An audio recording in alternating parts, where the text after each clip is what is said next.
You're faced with funeral expenses for your loved one. You've got paperwork. Oh, it's easier than you think. We're Brown Funeral Homes. Family owned, in business for over 135 years. Think smart. Think ahead. Brown Funeral Homes. Martinsburg, Inwood, and Charlestown, Ranson. We have the tools. We have the talent. It's Miller time. It's Miller time on Talk Radio WRNR. A look at local sports with the play-by-play voice of local sports, Matt Miller. And good evening, everyone. Welcome into Miller Time on this Thursday. Along with Matt Crawford, I'm Matt Miller. Glad to have you joining us for the next hour and a half. We go to 6:30 tonight as the Nationals get back to more East Coast time as they'll be playing in Miami against the Marlins. Game time around 7:05, 7:10, and the pregame 6:30 right here, and we'll take you right up to that pregame show. Matt, decked out, if you're watching on the WRNR TV YouTube channel, in his Chris Cooley Redskins jersey top. Is there a reason for that? Football is back. Training camp for the Redskins starts today. Football is back, or at least getting to its way back. It is returning. It is. Did it never go away? It's a great day. There were OTAs in June. The draft was in, May? So, the season wrapped up in early February. It really doesn't go away a whole lot because once you get through the Super Bowl, then there's the Pro Bowl. And then after the Pro Bowl, then there's all the conversation about draft picks and who's going to go 1 or 2. You get the combines, which now has become a huge TV event as well, where you can follow along and see who's got the fastest 40 and the highest high jump and the longest long jump and how well quarterbacks can throw accurately and those kind of things. And then the next thing you know, the draft is going on. So football never really goes away. There's 2 seasons. There's football season and there's getting ready for football season. Come on. I thought you were a Cubs fan. I am a Cubs. No, I'm a diehard baseball fan, diehard Cubs fan, but football will always have the number 1 spot in my heart. Holds a special place. It does. Unlike you, who, especially, or at least on the NFL level, we had this discussion earlier, and if you're a loyal listener to Miller Time, you know that this year's NFL season really doesn't matter a whole lot to the man sitting to my left, but to me, the NFL and especially the burgundy and gold will always hold a special place in my heart. And I don't think there's anything that could ever not make me excited for NFL football. We will have to find a spot come November and sit down together and partake of food and beverage and watch the Bucs and the Redskins when they meet down in Tampa. We will. We'll have to do that. And that may be the first game you watch all year. But I'll see some football between the opener and then. But, and maybe by then some excitement level will come back. There's no way you can just flip a switch. No, you've been watching the NFL for how long now? Maybe it's been coming, though. But see, again, remember, I've been without TV in my own home for a number of years. Okay, not necessarily why. How long have you been a NFL football fan? Oh, since I was a kid. I fell in love with the Buccaneers as a young kid looking at those creamsicle uniforms and this tall, slender, strong-armed quarterback named Doug Williams who could sling it all over the place and went, wow, I kind of like these guys. And you're telling me that just over the course of 1 or 2 seasons, you can automatically just flip a switch? I find that hard to believe. Again, I don't know that any switch has been flipped. I think it's just a case of, growing weary of certain elements of how the game plays out. The major networks are all following the opening of training camps. And so what we'll have from now until the start of the season is every entity will take its opportunity to go from camp to camp to camp to camp to camp to camp to camp. And so where did they start today? On ESPN. They were up in Green Bay. For the 100th year of the Green Bay Packers. There you go. And that was when I hollered into you and said, Matt, you can't tell. You're watching. Well, when I called you in, it was watching Aaron Rodgers take snaps. But when you came in, they were doing a highlight reel of the history of the Green Bay Packers. And I went, you're telling me this doesn't get you excited? Because, yes, I am a huge baseball fan. We're in the heart of baseball season right now. My Cubbies are playing well. But just watching teams finally put the helmets on and put the shoulder pads on, I don't know, just something about that. I don't know how as a football fan, you can't get excited over that. And what did I tell you as I watched some of those highlights of the old timers, especially, and then working its way up to a Brett Favre and a little bit of the early Aaron Rodgers, era, seeing Reggie White in that Packers uniform again on the highlights, all of those things, certainly bring back some memories and certainly bring back some emotions and certainly bring back an excitement level. But there's been so much change in the NFL. It's just not the same. Do you think that if your Tampa Bay Buccaneers would have handled the Jameis Winston issue a little bit better or put a better product on the field recently, do you think just the fact that the Bucs would be doing okay would have impacted your view of the NFL as a whole? I don't think so right now, to be honest. I think there's just been, those things have just piled on top of the elements that have already been put in place that have kind of turned me off a little bit to the NFL, not to the game of football. Love the game of football. I can't wait till you and I get out on the field and play some flag football beginning in September. I look forward to those Sunday afternoons after church and that opportunity to get a few bruises and bumps and have some fun enjoying the physical game of football. I look forward to the high school games coming up. I want to see, how does Musselman replace some key players that they lost last year? What's that nucleus, though, coming back for them? Some really good young talent that we saw on the field last year. How does the Hedgesville Eagles continue to progress going into year number 3 with head coach Joey Urish? Spring Mills has a brand new head coach who had a ton of success at East Hardy. Will he go through that transition year like Coach Walker did when he came from East Hardy to Martinsburg and went 1-9 over the first season and, has turned it around from there? I think there's a lot of excitement and interest. And yes, I'm looking forward to the upcoming high school football season. I'm anxious to see the Shepherd University Rams. Is Tyson Bagent going to be the quarterback as a true freshman? Because it sure sounds like a true freshman's going to be quarterback. So can he win that competition? If he doesn't, I'm anxious to see the guy that beats him out. Yeah. Because we've seen Bagent on the high school level be a pretty good quarterback. So, there's a lot of fun lying ahead, watching the Shepherd Rams, continuing to follow them here on Miller Time, and the Mountaineers clearly, expected to have a great season in the Big 12. Can they live up to it? Can we finally see a Mountaineer team that closes out a season strong? Because they've had some pretty good starts, including last year. But, they've got to stay healthy because obviously if Will Grier goes down, we saw last year, they could be in trouble. I'm excited for the Mountaineers and that season. So my excitement level for football is still there. It's just not there on the NFL level. Yeah, and I can't ever if the last couple years with all the absurd rule changes, the whole anthem issue, if that doesn't turn you off the NFL, I don't think anything ever will.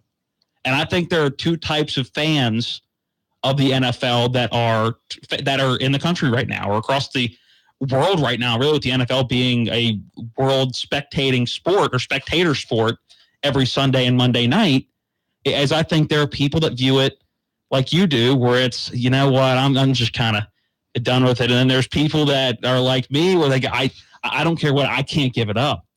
I mean, growing up, and even I shouldn't even say growing up, my entire life was Sundays in the fall and winter were based around when the Redskins played. Right. And that's not something that can just easily flip back and forth. That's tradition. So, yeah, exactly. It's hard to kick tradition. When I was growing up, whether it was we had season tickets from the time I was, I think, 8 or 9 up until this year. But even the away games, it was all right, we're doing Saturday. We'll have the Maryland game on the radio or on the TV in the background while we're doing stuff. We got to get stuff done on Saturday because Redskins play at 1 on Sunday. So, it's hard. I don't think I could ever just let that part of that level of football go. And perhaps some of it is even the age difference between you and I. Because you've seen a bigger progression of football. And talk about our own Rob Mario, who's a couple years older even than I am. And he's kind of gone through that same phase that I'm going through right now also. And so if I were still in my 20s, perhaps I wouldn't be giving it up as easily as I am now that I'm in my 50s. So I wonder if there's a little bit of that factor in there as well. And the two different types of people that you were talking about, kind of the type that you're representing and the type that I'm representing. I wonder if age. Would you say that was an accurate description, though, of NFL fans right now over the last couple of years? I think so. Right. There's the casual fan is not there as much as maybe that casual fan had been in the past. You're either all in or you're, not so much in. Yeah. All right, we'll talk about training camp throughout the show. We have a lot of stuff going on tonight. We got to catch up with Sean Mernon of the Hagerstown Suns, who haven't been playing a lot of baseball this week because of the rain, but they started a doubleheader about 10 minutes ago. They'll play the final two games of this season against Del Mar, but we'll talk to Doug Arndt. Got a chance to have him in studio earlier in the week and pre-record him and talk some Tri-County Youth Football League football. They start their first scrimmage this weekend, I believe. It's coming up. Weekend. I think it's next weekend, but they're already getting practices underway. It's amazing how quickly all this stuff crept up on us. The summer goes fast, doesn't it? It does. By the time school lets out, first part of June, and then boom, by the end of July, fall sports are kicking in. Hey, remember, Monday, high school fall sports start. Not just football, but soccer teams will start practicing as well.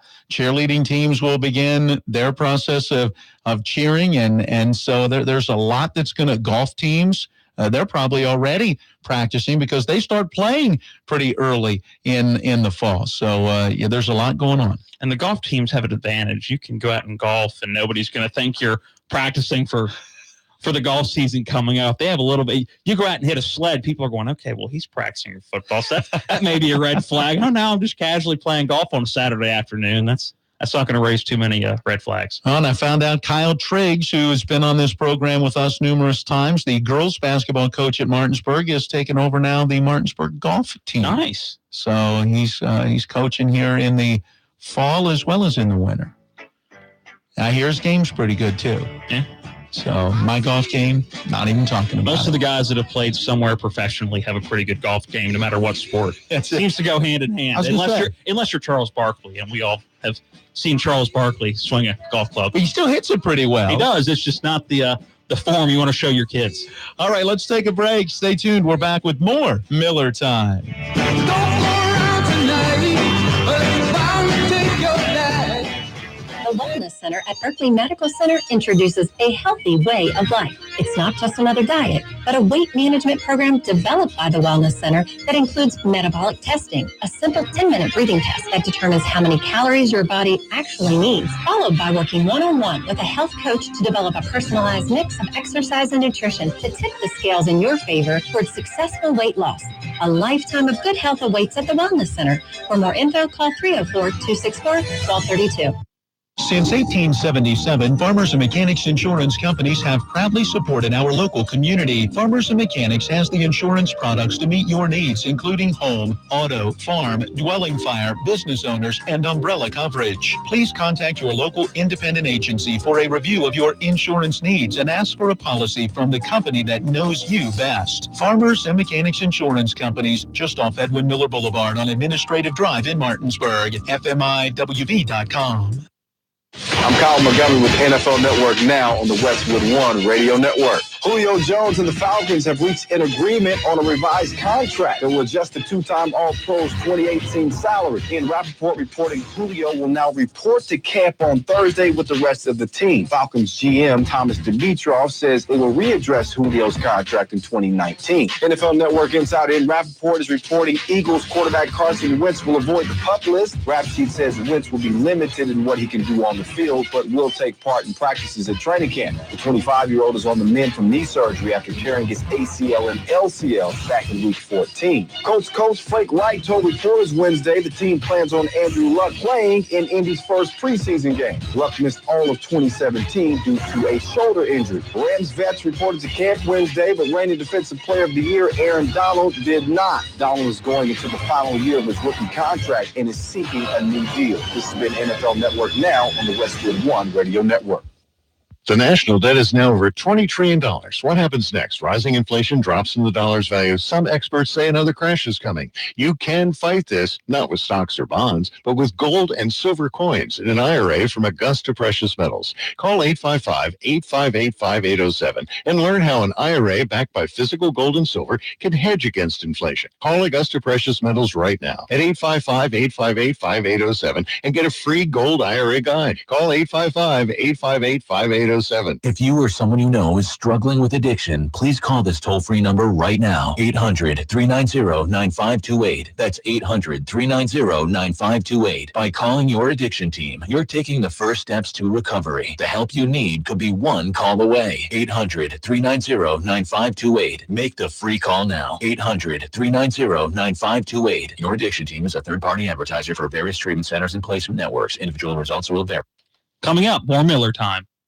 Hello, this is Delegate Mike Folk, candidate for West Virginia Senate District 16. I want to extend my personal congratulations to all the Little League All-Stars this summer. As a former three-sport athlete and Shepherd football player, I understand the importance of discipline, hard work, and perseverance, something our All-Stars have in common. As you continue your journey through this summer and your life, remember this quote from Hall of Famer Jerry Rice, who said, "Today I will do what others won't, so tomorrow I can accomplish what others can't." Best of luck and have a great tournament.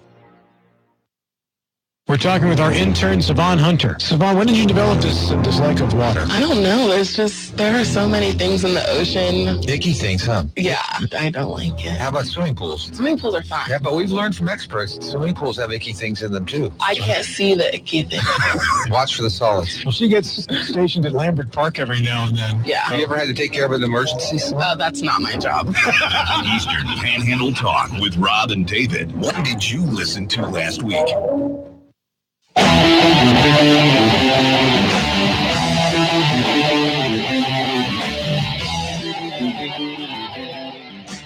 Little Iron Maiden bringing us back. Turn it back up. There we go. Here's the best part.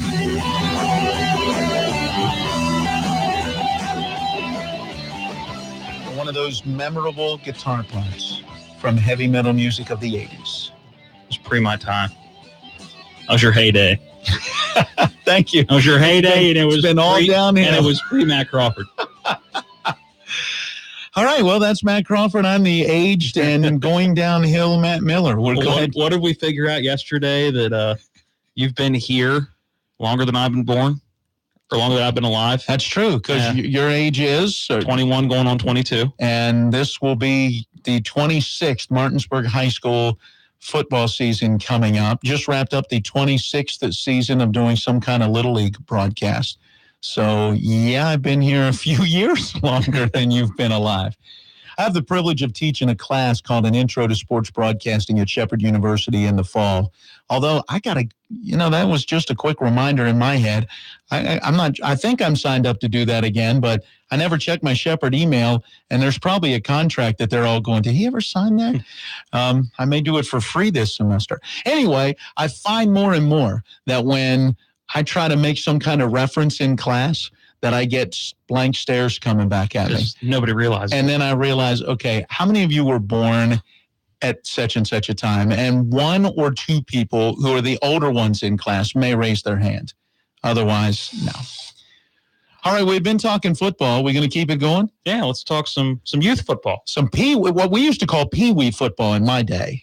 Well, pee-wee's a level of this now. Then it was midget football, because we were small, or compared to the larger guys playing ball. Still one of your ideas that you want to make.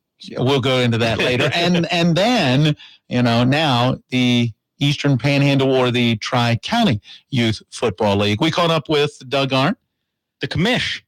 Yeah, got a chance to kind of pick his brain about the league and getting things started. We did start practice, all the leagues, all 5 of our leagues started practice as far as last Monday. They probably went Monday through Thursday through a Saturday practice in. They're back at it this week. This Saturday, we have our mandatory coaches meeting. And then next Saturday, August 4th, we start off with our preseason scrimmage day. We bring the teams in and we just scrimmage each other for 15 minutes at a time. Everybody scrimmages everybody. And then we start on August the 11th. When you look at the numbers of kids that have registered for this year, how does it compare to years past? Well, actually, our numbers are probably overall, as far as in the past, our numbers are down, but our team numbers are up because the number of teams per league is down. So I'll give you an example. Like a couple of years ago, we might have had 16 players on 4 teams at one level. Well, now we only have 2 teams, and we might have 26 players on each team. So the number of players is up because we basically, as far as our team numbers are down, but our player numbers are up.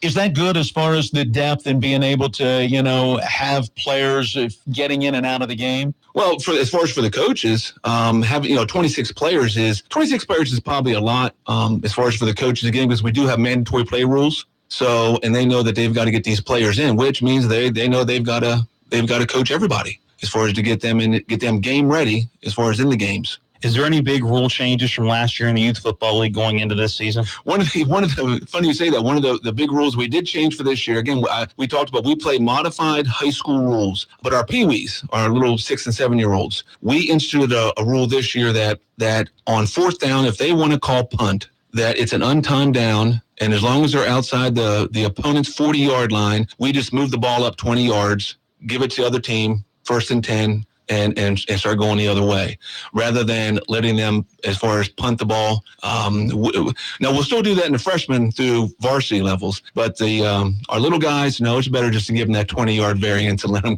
continue to play. Now, one other rule in youth football that's a little different than on the higher levels, if I'm correct, tell me if I'm wrong in this, is the conversion after a touchdown. How does that work? You're right. A conversion after a touchdown, if they kick it, it's worth 2. If they run it or pass it, is worth 1. And we do that on purpose because we want to promote kicking as far as in the league. And if you think about it, if you score 3 touchdowns and you kick 3 times, well, that's another touchdown because that's 2 points each.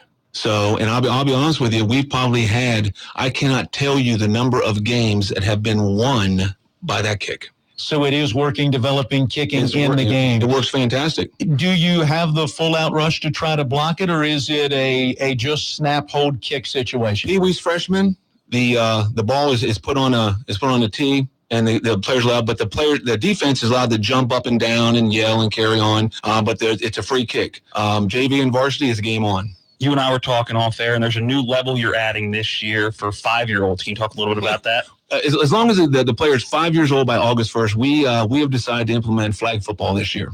And we will probably have enough players in our 5 leagues to probably support 3 teams of probably about 8 players apiece. And the way our rules are set up, we only need 5. You only need 5 to play. And what we're going to do is we're going to play 40-yard line in. Okay, we'll play half the field, and we're going to set the clock for an hour. We're just going to put it on 60 minutes and start it at 30 minutes or wherever they want. It's halftime, and the clock keeps running. It's just 1 hour of play. And it's going to be the same as everything.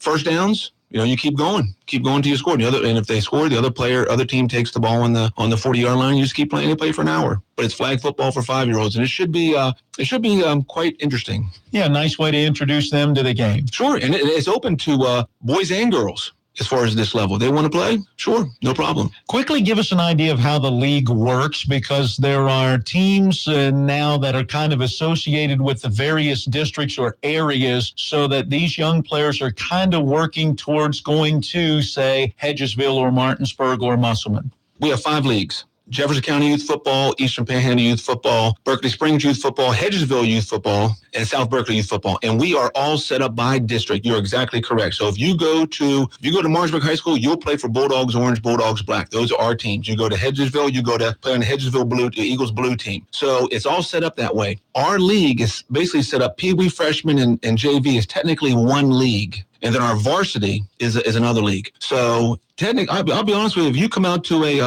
a Bulldogs, our varsity level for our Bulldogs Orange versus Bulldogs Black, which they will play this year twice against each other, you'll see Martinsburg's offense versus Martinsburg's defense. You'll see Martinsburg special teams against Martinsburg special teams. So our coaches actually sit with the high school coaches and go over all this, and they'll implement as far as the program. So when these boys, our 12 and 13-year-olds, get to be freshmen at Martinsburg, they're right in the system. And the same way with as far as the others. And it's a fantastic way to increase as far as the level of play in the county. Well, Doug, we appreciate the time and good luck on the 2018 season. Thank you. The commish. Doug Arndt. And good to have him in studio to talk with us the other day. It was.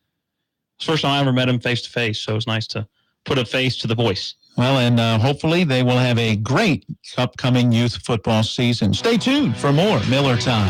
CBS News Update. The closing bell on Wall Street couldn't come soon enough for Facebook, which saw its shares plummet as it reported it fell short of revenue forecasts in the second quarter and warned of slower growth going forward. CBS News business reporter Jason Brooks. Facebook stock was hammered on its earnings disappointment, falling 19%, wiping out more than $100 billion worth of its market cap, the biggest single-day loss ever by a U.S. corporation. Brooks says Facebook, which weathered controversies over privacy and data protection, has Wall Street concerned about its bottom line. Facebook is worrying investors that its revenue growth is going to slow down as it deals with new privacy regulations in Europe, heavy expenses as thousands of employees are added to improve security, and flat user growth. One analyst said Facebook has been forced to hire more people to address issues like checking inappropriate content. CBS News Update, I'm Pam Coulter. Now, with your local forecast, weatherman Bob Kukin. We're seeing temperatures headed back through the 70s for the late evening forecast, the upper 60s, the early morning low. Skies partly cloudy. Sun and clouds for tomorrow. Sunshine earlier. A better mix of cloud cover later on could bring a couple of scattered showers and thunder showers late in the day. These won't be as heavy or widespread as the rain that we've seen, though, and highs back into the upper 80s. I'm Bob Kukin, Talk Radio, WRNR. Come in now for the summer clearance event at Miller's Chrysler Dodge Jeep Ram in Martinsburg, where you can get up to $11,250 in total savings on a 2018 Ram Bighorn. Pay just $229 a month with $3,499 down. How about a 2019 Jeep Cherokee for only $189 a month with $3,499 down and up to $4,000 cash back? Get $3,250 off a 2018 Dodge Challenger or Charger with payments as low as $179 per month. Going green? Check out the 2018 Hybrid Pacifica with a $7,500 federal tax credit. These savings and more are available at the summer clearance event at Miller's Chrysler Dodge Jeep Ram on Kelly Island Road or online at millerschryslerjeep.com. Your Chrysler certified pre-owned dealer. All payments based on approved credit, taxes, tax, and processing fees extra. See dealer for details. Your NBC Sports Radio update starts now. Jameis Winston took to the podium today for the first time since his 3-game suspension was enacted for personal conduct policy. Very apologetic and said that he wants to make the fans believe in him once again. Speaking of Malik, Dirk Cutter believes in Ryan Fitzpatrick. He will be the week 1 starter unless something changes. Julio Jones is in camp today for the Falcons. They managed to move some money around, and all sides appear to be happy. All-star J. Happ is now a New York Yankee, traded from the Blue Jays for Brandon Drury and an outfield prospect. Brewers get Joaquin Soria for a few prospects as well. The Nationals put Steven Strasburg on the DL with a pinched nerve in his neck that is retroactive to July 22nd. And Reds outfielder Jesse Winker, done for the season, needs surgery on his right shoulder. I'm Keith Irizarry. It's NBC Sports Radio and the NBC Sports Radio mobile app. The 28th season of the Contemporary American Theater Festival returns to Shepherd University July 6th through the 29th. A chance to see 6 bold new plays, including Memoirs of a Forgotten Man, a political thriller set in Stalin's 1938 Soviet Union. D.W. Gregory takes you to a world where justice is arbitrary and freedom as we know it does not exist. For a full schedule and more information, go to catf.org. Hey Sherry, my car needs a West Virginia State Inspection sticker, an oil change, some brakes, and I'm pretty sure I need new tires too. Do you know of a good and honest place that won't rip off a lady? Do you know a place like that, Sherry? Sure I do, Crusha. I've lived around here my whole life. There's only one place like that around here that I go to, and that's Pennington's Auto Center. It's the only place to go to for all of your car repair needs. What's the name of that place again? Pennington's Auto Center on Edwin Miller Boulevard in Martinsburg. Ask for Jeff. He'll take great care of you.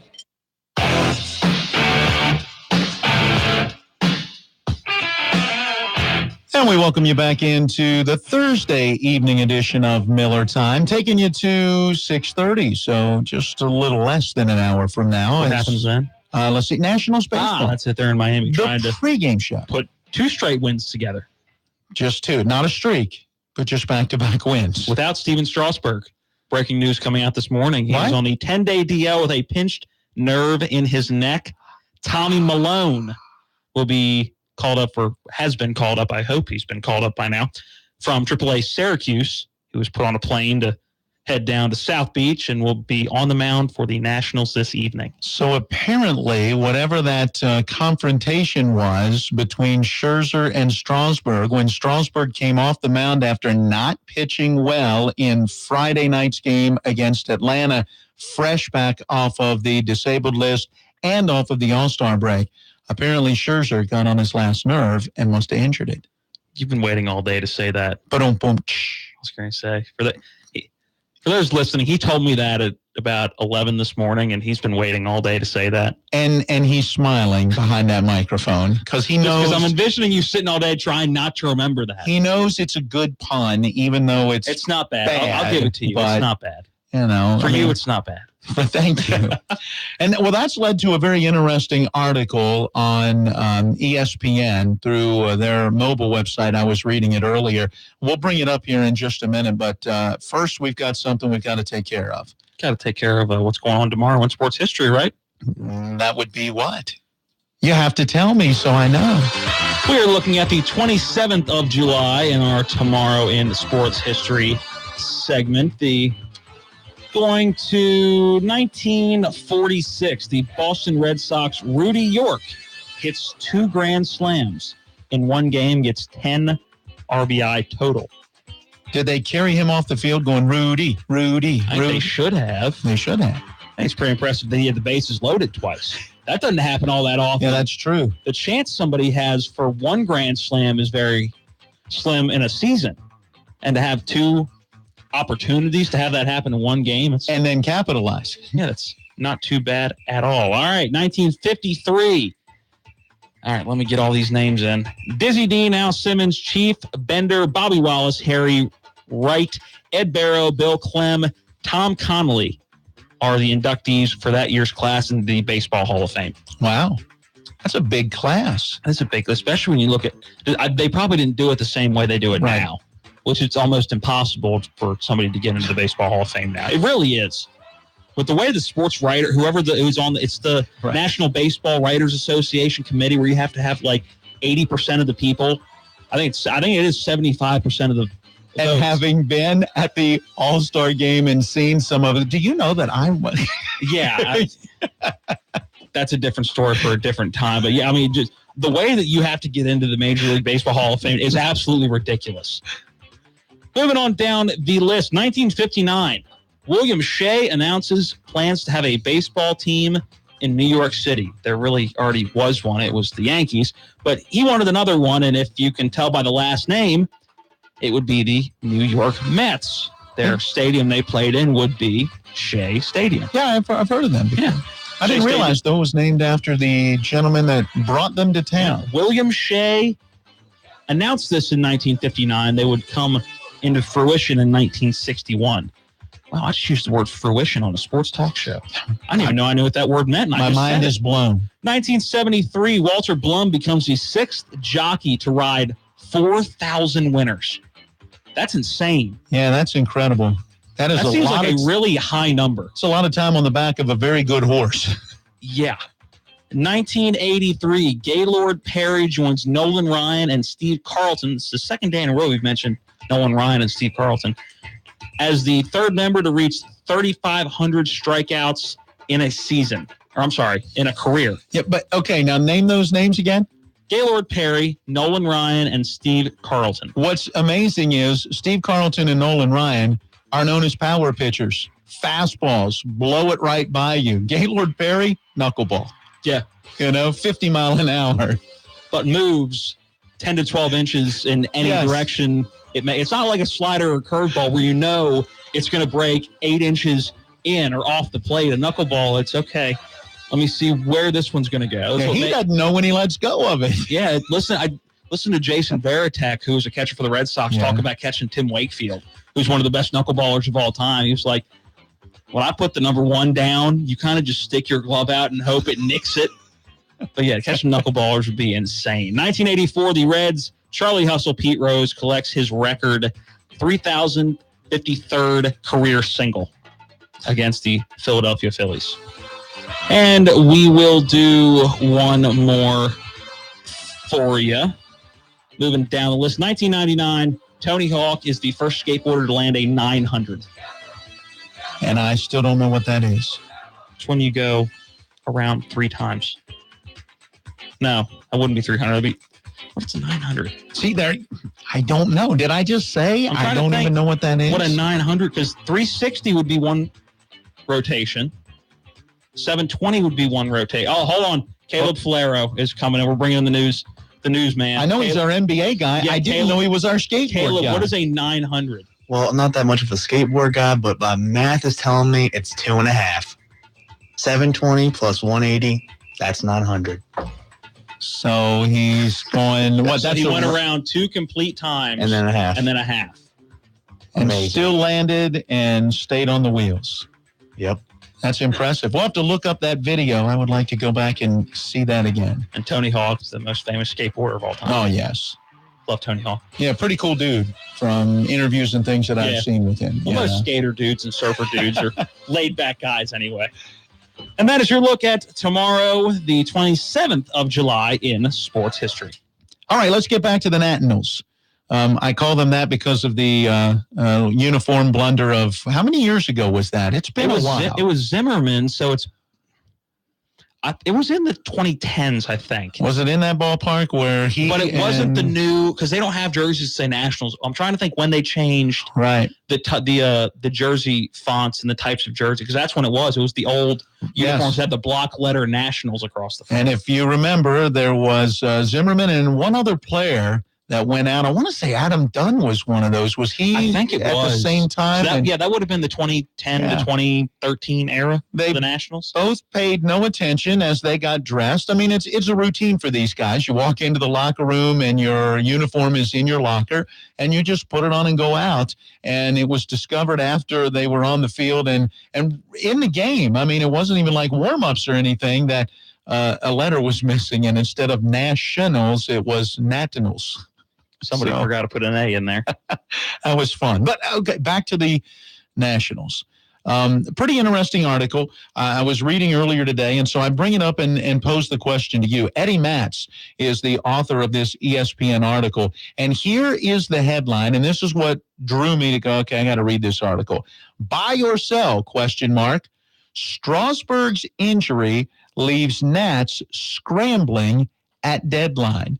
The sub-headline is, Strauss' brief disastrous return from the DL, a la a blowout, a skirmish with Scherzer, and now another injury, could force the Nationals' hand.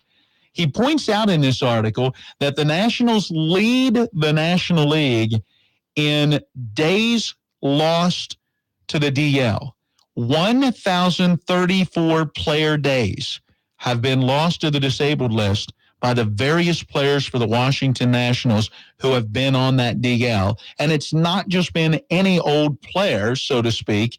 It's been the key guys, Daniel Murphy and Adam Eaton, Anthony Rendon for a short time, Matt Wieters, who was going to be their starting catcher coming in, Ryan Zimmerman, Howie Kendrick is completely out for the year, Sean Doolittle, the closer, on the DL as we speak.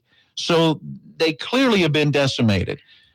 I still think they should be better than what they are right now. They still have talent. While there are a lot of days there, and you're putting, 162 of those just on Howie Kendrick?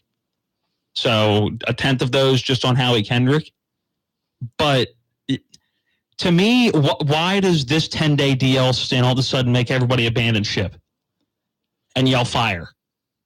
Strasburg's going to miss, 2 starts? Tonight's start, and then depending on the days off and everything, maybe 3 starts because he was scheduled to start today. But why now? Well, but it's a 10-day. It's not. They're not saying he's going on the 60-day DL. He's done for the year. Let's try to abandon ship, gain every prospect we can from other teams and trade people. Why right now? I don't get the timing. Well, I think part of it is you're looking at the stage of the season. I get that. The trade deadline's coming up the 31st, and where they are in this season in regards to when the playoffs start, how much time they have left to make up ground. But still, it seems to me that he just came off the DL, and that was what? He's had one start since coming back off the DL. So why wasn't this a big issue 6 games ago when he was still on the DL? Why has this 6-game stretch where they've gotten to as low as 2 games under 500 really made people think that, okay, now they're really in trouble? Because I hate to break it to you, they've been in trouble since early June. But I think that's the issue. He points out, number one, the Nats are 13-9 this season. Or excuse me, let me go the reverse. They're 9-13 against the Phillies and Braves. In other words, the Braves and Phillies have combined to win 13 out of 22 games that they've played against the Nationals. And those are the 2 teams that the Nationals are chasing. Also, he points out that since the DL stint began for Strasburg back on June the 10th, the ERA for the Nationals has ballooned. Get this, the starting rotation's ERA right now is 5.99. And since that time, they are 13 wins and 25 losses. He's basically just throwing the argument out there because by the end of the argument, he goes the buy argument, and then he goes with the sell argument. So he kind of lays it out there. Is this the time? Are you looking at it and going, look, Bryce Harper's a free agent at the end of the year? Yeah, but the year he's had, I think I don't think he's going to re-sign with the Nationals, but I think after the year he's had, it's definitely increased the chances of him being a Washington National next year just because they're not going to have to break the bank for him. Nobody's going to pay $400 million for a guy who's batting .214. No, but somebody out there will overpay for him just because of what his but is Bryce Harper the kind of guy that's going to go to Oakland for $300 million and be part of an A's organization that's floundering? Or will he stay in D.C. and take a $220 million contract? He may certainly go west because, remember, he's from Las Vegas. So to get that much closer to home and familiar territory and family and others may send him that direction. Well, if that's what he's going after, then if location is key, then I'm not sure the Nationals are going to get him regardless. Or if money is that big of an issue, the Nationals aren't going to get him regardless. I know he points out in the article here, obviously you don't know what's going to happen with Bryce Harper. So there could be that possibility. Maybe you are able to put him out there and get an idea of what you can get. They've got some pretty good young talent on this team, a la the Juan Soto, moving up from the minors and really lighting it up. At a rate that has never been seen before. Here's local news, Talk Radio WRN. Well, thank you very much. And so you look at some young talent that's there, and Scherzer, in a situation where they've got him locked up, and he's still looking at Strasburg. He's not talking about getting rid of Steven in any way, but he points out, you've got Gio Gonzalez that maybe could be someone that could be on that trade block. He mentioned Madsen as well out of the bullpen that could be a commodity that someone would look for. And he even brings up the aspect of, do you maybe look to get something out of Bryce Harper? If this is not going to be a team to get to the playoffs and then compete in the playoffs, you're no better off than the Orioles, who, needed to get rid of Manny Machado because they probably weren't going to re-sign him. So get something for him. Now, the Orioles were clearly in a worse situation, 70 losses. Ouch. Wow, that's hard to believe. But the Nationals, you have to look at it. They've played over 100 games. They're 1 game under 500. They are who they are, and they aren't a playoff team right now.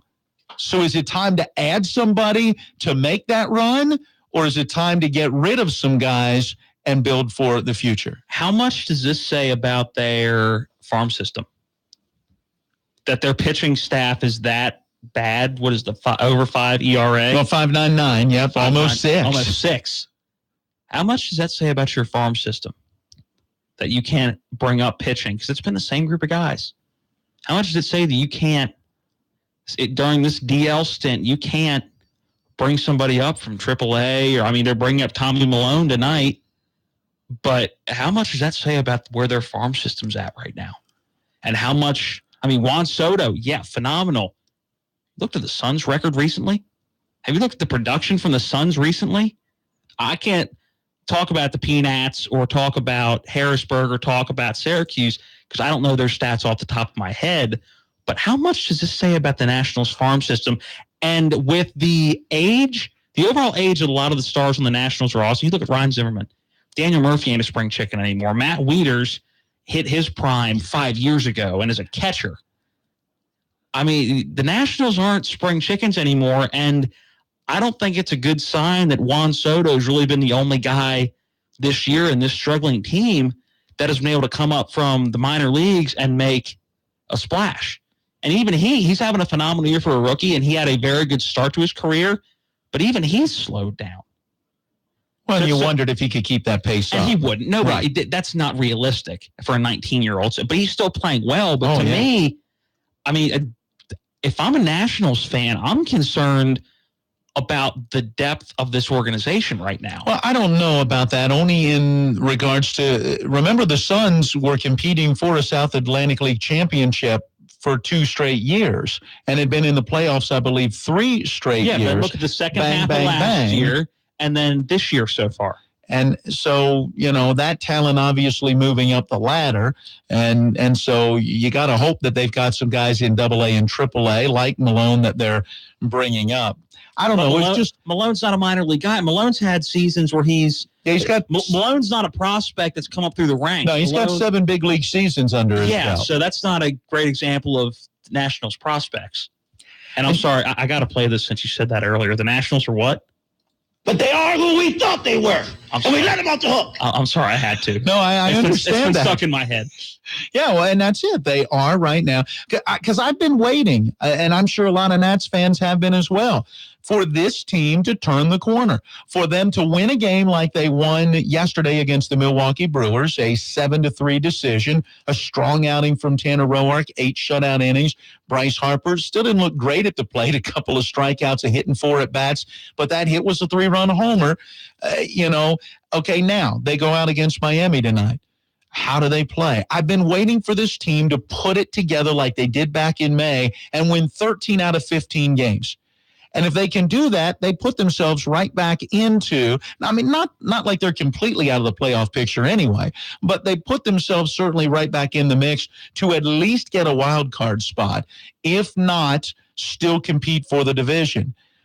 But at this stage, I've seen nothing since May that tells me they're going to do that. They are what they are right now. And right now, they're not a playoff team. Nope, they're not. So do you go get people to make you a playoff team, or do you say, let's get rid of a couple of guys and start thinking already about next year? Well, I think that's just whether the front office looks at it the way that we've looked at it all year and the fans have looked at it, where, okay, we think we have the members on the roster, they're just not playing up to their full potential, or whether we think, okay, it's time to get rid of the guys that aren't living up to their full potential. So they might be hard to get rid of, though. Yep. Right? Yeah, we'll see. All right, we got to get in another break. Wow, this hour moving quickly. We're going to come back and talk about how much we hate national TV media. You're listening to Miller Time on Talk Radio WRNR Martinsburg. We'll be right back. When it comes to protecting what matters most, it makes sense to choose an insurance agent that's a part of your community. Your local Allstate agent knows the ins and outs of both owning and protecting a home in your neighborhood. By choosing a local Allstate agent, you get an expert who knows the community and is committed to getting to know you, which means you'll get the protection that fits you and your life. Are you in good hands? Contact Martinsburg Allstate agent Gary Kelly today for a free quote at 263-4596. Subject to terms, conditions, and availability. Allstate Insurance Company, Northbrook, Illinois. Allstate Vehicle and Property Insurance Company. The Eastern Panhandle WVU Fan Club is hosting 2 bus trips to see the Mountaineers play this football season in North Carolina. On Saturday, September 1st, West Virginia opens the season versus Tennessee in Charlotte. Game time is 3:30, and this will be an overnight trip. Then on Saturday, September 15th, the Mountaineers tackle NC State in Raleigh. Game time is 3:30, and the bus will return that night. For cost and additional information or to reserve your spot, phone 304-263-4971. You've been injured, you're missing work, the medical bill collectors keep calling, and the other person's insurance company wants a lot of confusing paperwork signed and returned. At Ferretti Law Office, we handle these situations to protect your rights and get you the compensation you deserve. We explain how the insurance coverages work for your benefit and what a lawyer like me can do to make a difference. Call Ferretti Law Office at 264-8505 to schedule an appointment to discuss your situation for free. At Ferretti Law Office, we're here to help. The Wellness Center at Berkeley Medical Center introduces a healthy way of life. It's not just another diet, but a weight management program developed by the Wellness Center that includes metabolic testing, a simple 10-minute breathing test that determines how many calories your body actually needs, followed by working one-on-one with a health coach to develop a personalized mix of exercise and nutrition to tip the scales in your favor towards successful weight loss. A lifetime of good health awaits at the Wellness Center. For more info, call 304-264-1232. You're at a red light. Sometimes it seems like they never change. You wish you could magically turn that red light green. I'm Lori from Bechtel Jewelers. I can't help you with the street lights, but I can help you if you happen to have red lights at home. Red lights at home are even more frustrating than red lights on the street. No matter what you do or say, she gives you the red light. Is it possible to change that red light to green? I have incredible news. Unlike red lights on the street, you really can turn red lights at home into green. Put our light-changing gifts to the test. Stop in at Bechtel Jewelers. In minutes, we'll send you on your way with a little box that has a light-changing surprise for her inside. A beautiful diamond ring, earrings with her favorite gems. We'll help you pick the perfect gift. And when she sees her gift sparkling up at her, well, those red lights at home turn to green. Bechtel Jewelers, Route 11 South, Inwood. We'll help you turn red lights into green.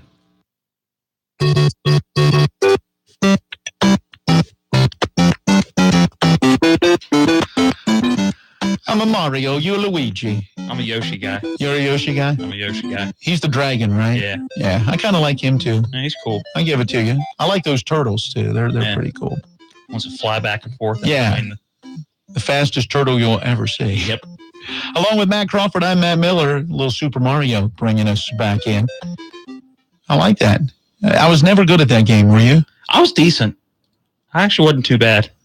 I struggled with games like that. If I played a video game, it was a sports-related one. Yeah, I mean, I never was big into the video games when it came to like the first-person shooter, all like the Alien games that are going on now. But I've never, I've been a sport guy or a Mario guy. Nor are you big into national sports media. Earlier today, you glanced up at the TV and saw where a sports talk show had posted where Kevin Durant apparently said something about LeBron James' move to L.A. and called it the, quote, perfect move, which led to them asking the question, should Durant follow LeBron's example?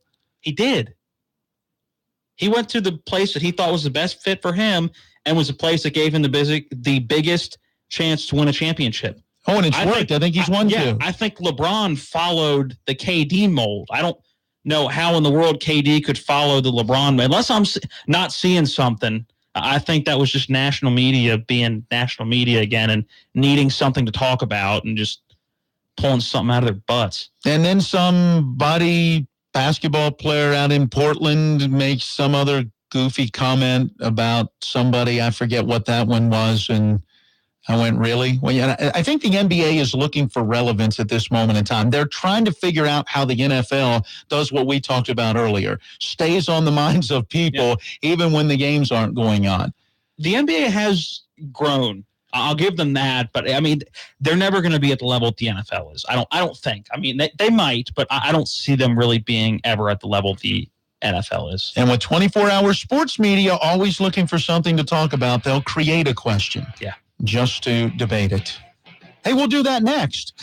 All right, no. We've got more pertinent sports information coming up with another half hour of Miller Time. This is Talk Radio WRNR Martinsburg. Now your local news from Talk Radio WRNR. Former Massey Energy CEO Don Blankenship now has both the signatures and the paperwork to run for the same U.S. Senate seat twice in the same election cycle. Just weeks after placing third in the Republican primary, he accepted the nomination to become the Constitution Party's West Virginia candidate for the seat currently held by Democrat Joe Manchin. This latest attempt could be derailed by the state's sore loser law, but Blankenship says if that happens, he'll go to court and challenge it. The Constitution Party is the nation's third largest political party in terms of its state affiliates' voter registration. 42-year-old Raymond Hoke of Carneysville is facing up to 10 years in prison and a $250,000 fine after being charged with one count of unlawful possession of a firearm. Hoke, who was previously convicted of a felony, is accused of having 8 rifles and a pistol in Jefferson County last month. The Bureau of Alcohol, Tobacco, Firearms, and Explosives investigated the case. I'm Adam Boardman, Talk Radio WRNR News. Now, with your local forecast, weatherman Bob Kukin. Temperature reports close to 70 degrees across the eastern panhandle through the early morning. Sunrise low temperatures back to the upper 60s. Plenty of sunshine ahead for Friday, especially the early half of the day. Some increase in afternoon cloud cover, but still partly sunny with highs in the upper 80s. A few spots could see a widely scattered shower or thundershower late in the day. I'm Bob Kukin, Talk Radio WRNR. Don't miss a second of the action as the 10 to 12-year-old Jefferson County Little League All-Stars try to make their way through the Little League All-Star State Tournament. Jefferson County beats CK 10-0, and Jefferson will advance to winners bracket play tomorrow morning at 10 o'clock. They will take on District 8 runner-up Elkins. Ryan Epling will have the call from Huntington throughout the state tournament. On your area home for Little League Baseball, Talk Radio WRNR, your local leader in talk news sports. Why Apple Valley Chevrolet Toyota in Martinsburg? Because we're a name you can trust. And you can trust that you'll always find a large selection of over 400 new Chevrolets and a wide selection of new Toyotas at unbeatable prices. How unbeatable? Well, we will not be beat on any deal on any new Chevrolet or Toyota. That's right. You will not find a lower price, guaranteed. From Chevy Cruzes, Malibus, Impalas, Equinox, Suburbans, Silverados, to Toyota Yaris, Corollas, Camrys, Avalons, and more. No one beats an Apple Valley Chevrolet Toyota deal. And remember to check your mailbox for this month's specials and great savings. Simply put, if you're in the market or will soon be in the market for a new or newer vehicle, check out all that Apple Valley Chevrolet Toyota has to offer. We're Apple Valley Chevrolet Toyota in Martinsburg, or online at applevalleychevy.com. That's applevalleychevy.com. Apple Valley Chevrolet Toyota, a name you can trust. Human trafficking is modern-day slavery, and it happens in our own communities. Victims can be any gender, age, or race. Join the Department of Homeland Security's Blue Campaign to learn how to recognize and report this heinous crime. Visit our website at www.dhs.gov/bluecampaign. That's www.dhs.gov/bluecampaign. Your second look could be their second chance.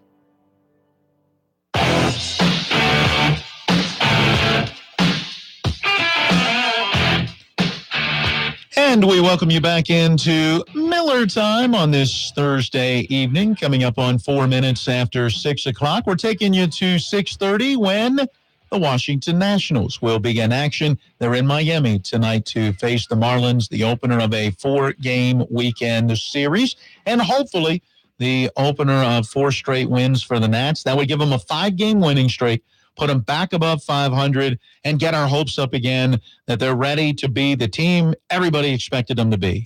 Don't hold your breath. I'm just saying, don't hold your breath. I can't talk. I'm holding it right now. I've been a DC sports fan long enough that don't hold your breath for a team to come back and show what you really think they should be. The Capitals' magic was supposed to, spread. They were supposed to sprinkle it on the other DC sports I hope teams. they do, but I need to see that before I can say the Capitals true. I mean, they cured the curse, but I'm not sure it's necessarily spread to the other teams yet. Because everybody said so. It's not a cure. Well, no, because what did everybody say? No, they cured the curse that DC teams couldn't win a championship. All right.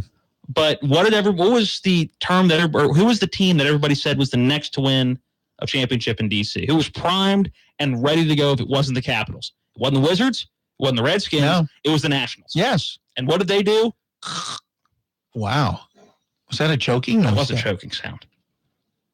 You can't call it choking. They've been injured. Come on, cut them some slack. No, I'm not cutting them slack. I refuse to cut slack to a team that, yes, they've had injuries. But, yes, guys that have stepped up in those injuries haven't played bad. And when a Daniel Murphy comes back, okay, he's hit 2 home runs this year. Golf clap. But is batting what? 140 something? I haven't even looked at his average. Matt Wieters has been at it. I love Matt Wieters.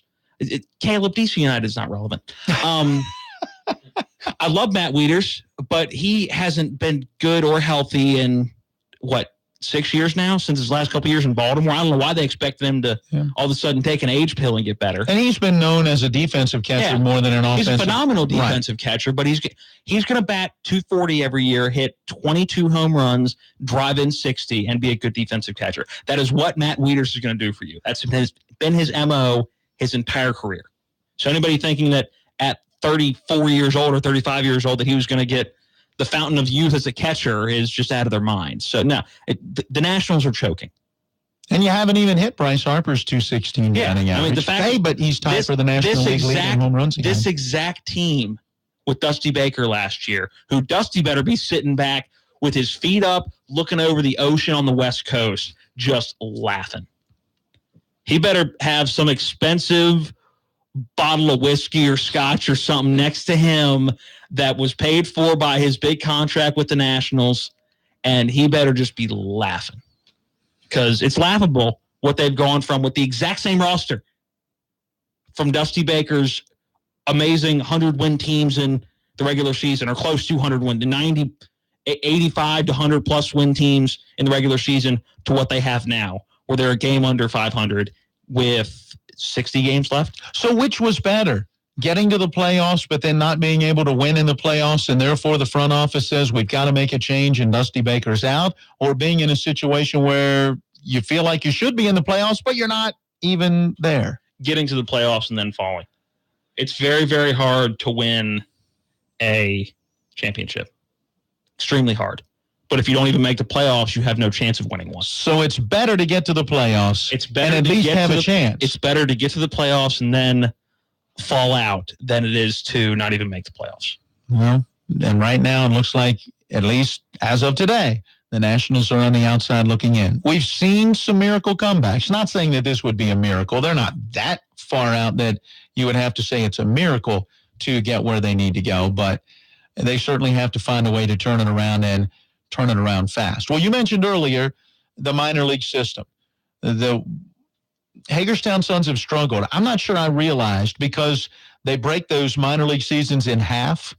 I'm not sure I'd realized putting together the slow start to this second half. 38 and 60 or something. It was, 38 and 60? Yeah, it was 60 losses. Yeah. And I went, wow, I didn't realize that it was quite that bad. But it has been a struggle for the Hagerstown Suns. Well, earlier today we caught up with Sean Murnan, the play-by-play voice of the Suns. And where did we start with him? Just kind of getting a feel. They haven't played in 3 days. Yeah, we had to go back to their series over the weekend to talk about what they've done recently, and that's where we got our conversation started with the series against Lakewood over the weekend. Yeah, we had a rain out. I think it was the third game of that series got rained out, and it ended up making a doubleheader for getaway day, at least for Lakewood. It was the last game of that set, and of course that ended up. The Suns got the split in that series. They won on the 20th. That was a 14-2 win, which was that was a crazy game. They sent 20 hitters to the plate in the first 2 innings, which I didn't go back and look, and that's probably bad on me. But I'm betting money. I would put down a sizable wager that that's the most hitters they've sent to the plate in 2 innings, because they scored a season-high 14 runs that night. It was just unbelievable to watch that go, and I believe there's only 1 homer hit in that ball game. So, 14-2 on that game was a really good way to kind of get things going here. And then they picked up a win in the first game of that doubleheader. They won 1-0 in that ball game with Brigham Hill. He got his second career professional win. So in his previous start, he had picked up his first professional win after playing last season and part of it here in Hagerstown. He bounced back. In case some folks are listening that don't know, he came back after being a draft pick for the Nationals last year. He got hurt early on this season after a couple starts, and so he kind of had to make his way back. Finally got back to Hagerstown here, and he's pitched well. He's done a really nice job. But then in that second game, David Parkinson, who has been lights out after his first outing for Lakewood against Hagerstown this season, he did it again. Ended up with his 8th win of the season. That ball game finished up 3-0. Parkinson shut out the Suns' offense. We're going to see him when we go back to Lakewood tomorrow. It won't be tomorrow. I believe he's pitching the second or I think it's the last game of the series. Now that I think about it. So they're not done with him yet, even though this will be the last leg of the Lakewood series. But tonight, I mean, we have Delmarva here, and the first two games got canceled, so this is the series. It's going to be a doubleheader today. Is there some frustration over the Governor's Cup that because of the rainouts and ultimately the doubleheader yesterday being canceled, that the Suns now don't get an opportunity to come from behind and steal the Governor's Cup? Sure. It was going to be tough. I mean, this Delmarva team is obviously a good team. They're right in the thick of things for the second half, and they have one of the three best records in all of the Sally League overall this season. But, if they could have run the table here in this 4-game series, they could have taken that Governor's Cup right out of the hands of the Shorebirds. But now, with those 2 games being lost, you don't get that opportunity. And the Governor's Cup is here in the house, so Delmarva will get presented with that at the end of the night tonight. And you kind of get a feeling like it was kind of cool that even though the season's been a bit rough for this team, and they come into the series 37-60. It was kind of cool to say, like, hey, you know what? If they play really good baseball in these next 4 games, they could end up walking away with the trophy. And so it was kind of a silver lining there. And then obviously those 2 games get rained out the last couple nights, and that opportunity's gone. So these guys are still going to keep grinding, and obviously they're going to try and pick up these 2 games here today. It'll be interesting to see, because this is kind of the last real big thing for this team, other than trying to finish out this season as we get, we're getting through July now, headed into August. This is going to be really the stretch run of the season, and these guys are going to try and get through the next month and do the best that they can and see if they can earn themselves either promotions or consideration for a promotion starting next year. So it'll be interesting. Sean, you were telling us off air a little bit about the full-on duties that everybody has with the Suns. Not only you, the play-by-play guy, but you double with the grounds crew. Take us through what goes on with everybody within the organization, with it being the all-hands-on-deck mentality at the minor league level. So over the last 3 days, and really this entire homestand, like you said, Matt, it's been all hands on deck in that. When you get into the higher levels of baseball, especially the big leagues, in some cases AAA, those places have big staffs. They're in big cities. There's really, you walk in there and you're like, oh my God, this is Major League Baseball. This is professional baseball. In the lower levels, you don't have a big field crew or anything like that. So what ends up happening is, for instance, myself, and my intern Shane Adamson. There's times where I will get a text message on my way into work that says, hey, we're pulling the tarp off the field, or hey, we need to put the tarp on. A couple days ago, we put the tarp on and off. I think it was 3 or 4 times over the course of a day. And, you get maybe 10 people out there, and the tarp covers the entire diamond. So it's not small. And as you can imagine, even though it's made out of a plastic or a vinyl, when it's wet, it's very, very heavy. So what ends up happening is we'll all come in here, and it's everybody. It's the director of sales. It's Travis Painter, our general manager. It's our AGM and head groundskeeper, Brian Sadler, all the way down to our interns. We go out there and we get on the third base line, and you grab a rung and you run as hard as you can all the way out to the right field wall. And then after you take it out there, you drag it back onto the infield. And then after you drag it back on the infield, you have to kind of stretch it out so that you get a nice even pull. And then everybody lines up and you fold it up, and then you get a big giant plastic drum. I don't even know what to call it, but it's a roller. It's kind of like a rolling pin without the handles on the side.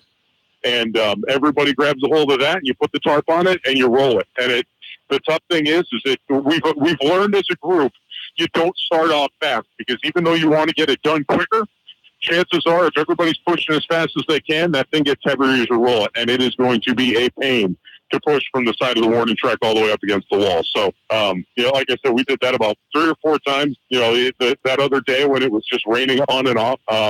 Luckily, we got to take it off today, and that was pretty much it. So we're expecting some baseball here tonight, a couple games, 14 innings.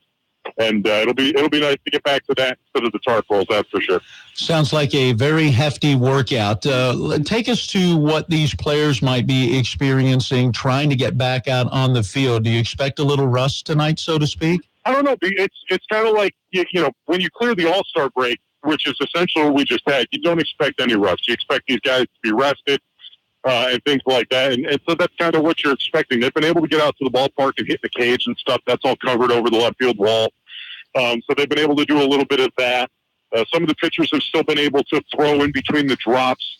So it's not something I necessarily think that after 3 days off, you look at it and you go, okay, you're bound to see some rust.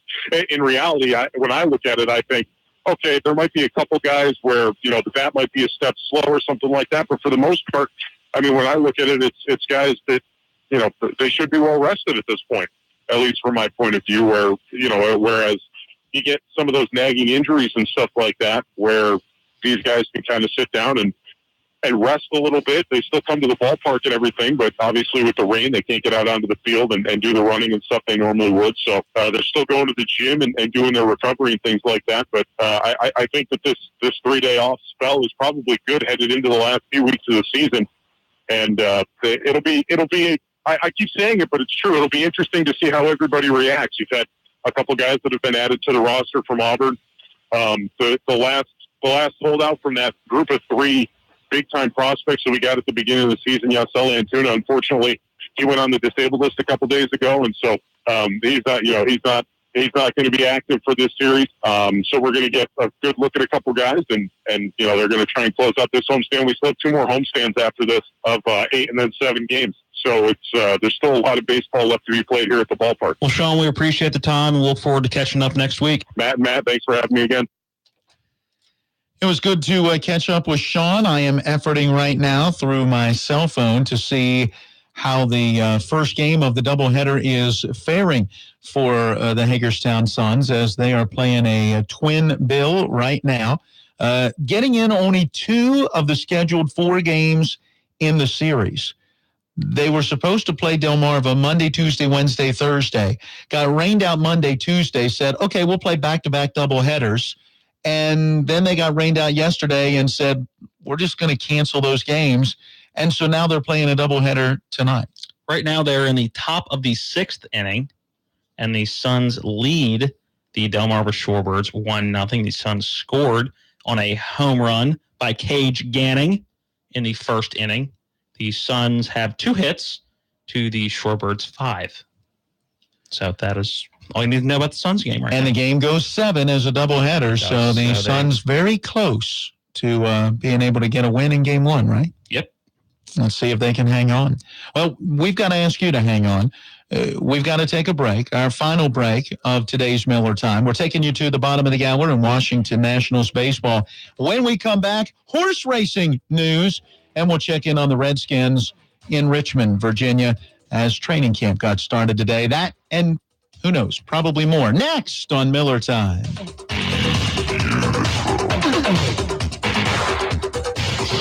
Burke, Schultz, Harmon, and Jenkinson. We're accident, injury, and disability lawyers with over 120 years combined local trial experience. When injury or illness has stopped you from working, you may be eligible for Social Security disability. Ron Harmon has been winning disability claims for over a quarter of a century. Don't hire some out-of-state firm. Ron Harmon's in Martinsburg. He will meet with you right here in our office. Get a local lawyer you can trust. Call 304-LAWYERS for a free consultation. 304-LAWYERS or 304-263-0900.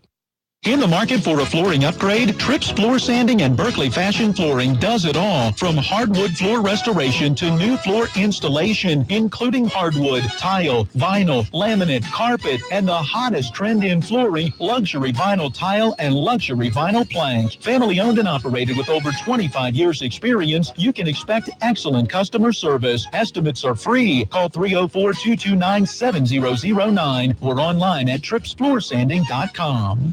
From the moment you're greeted at the front door, step back in time to a classic speakeasy-style restaurant and bar, Boyd's Steakhouse, featuring only the finest steaks, chops, and seafood. Come see why Boyd's Steakhouse is the friendliest place in town with the best food around. Open for lunch, dinner, and Sunday brunch. Boyd's Steakhouse on North Queen Street in the heart of downtown Martinsburg. Boyd's Steakhouse. How about tonight?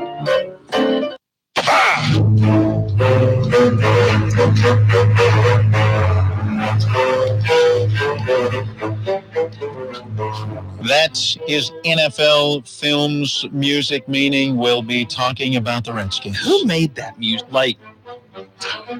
Because that is football music. Oh, yeah. I want to know who sat in the recording studio and somebody walked up to Ed Sable, the creator of NFL Films, went, make me football music. I'm just... That's football music. and they just sat there and watched football until this music came into their head. Who's the narrator? Who's the who I hope God sounds like when I get to the pearly gates. But I know who you mean. Oh, what is his name? Ed? Was it? No. Ed, I'm trying to think of the last name. Oh, Anthony. Who's the voice of NFL films? Ed Sable. No, that's the creator. Right. Ed Sable and Steve Sable were the father and son that created.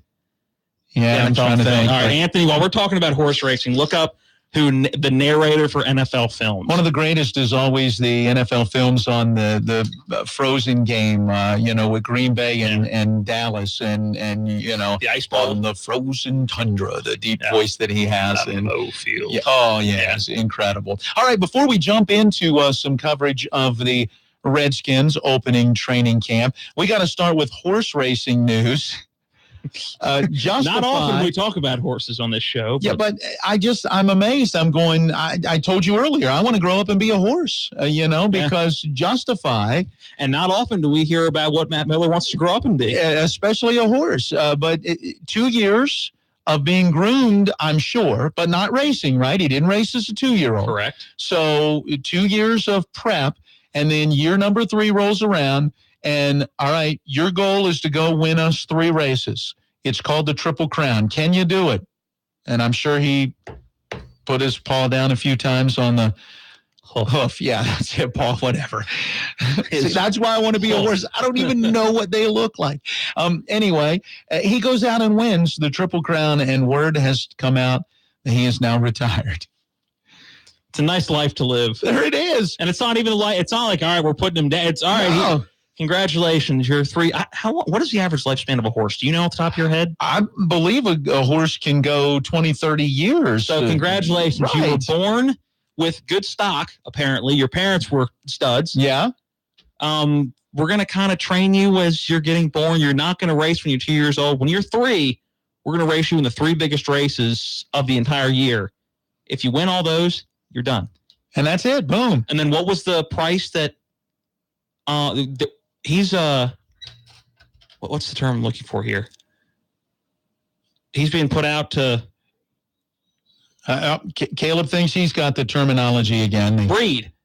Right. Bred. What was the price value? Right, he's a stud now. Yeah. There'll be a stud fee to bring in the filly to try to produce another horse that can go out and win the Triple Crown. So basically he gets a field, he gets some fillies, and he gets all the apples and oats and hay that he wants. Yeah, it's not a bad life. Not at all. Not at all. So maybe I can grow up and be a horse. But then you can't just be any horse. Yeah, you got to be you got to be horses all the time. Right. You got to be the horse. Yeah, I'd be the John one pulling. Facenda. That's it. That's Ed wasn't even close, was it? John Facenda. John Facenda, yes. He was an actor, too. He was an actor, too, apparently, thanks to our crack research man, Anthony Bracken. But yeah, John Facenda, that's who it is. John Facenda. Sorry to interrupt, but it was driving me nuts. Jason Colrick chimes in. It's a hard knock life to be a horse. It is. It must be. Yeah, now I have to now go to pasture. How do you spend your days? Hanging out under the tree over here. I jog around if I want to, but it's really up to me. Because now that I've won the races, I guess as a horse, he can get a little and I'm fat, sure he's right? got a nice field and a nice stable to go back to every night. So not a bad life if you can be a Triple Crown winner. Have you ever seen the movie Dreamer? I have. I believe that, right? The horse racing movie? Yes, the one with Kurt Russell? Yeah, based on a true story. Yes. And Chris Christopherson? Yes. Yeah. If you've never seen that, I recommend that. That was a good movie. I really enjoyed that movie. And it gave you a little bit of insight, as they go to, all right, we're going to breed this horse. And you remember going to this immaculate farm and no, not this one. No, not this one. Oh, here's the one I've chosen for you. And you're just going, wow, it's a total life that you or I don't, we're not a part of. And we'll never be a part of. I enjoy watching or a horse. I enjoy watching those 3 races every year and maybe going to Charlestown and seeing a race or two, but never going to be a part of that life. All right. We're also never going to be on a NFL football field, although you're dressed like it today in your Chris Cooley jersey. And now it's a chance to talk about the Washington Redskins. I know you've been so anxious. You've been so patient.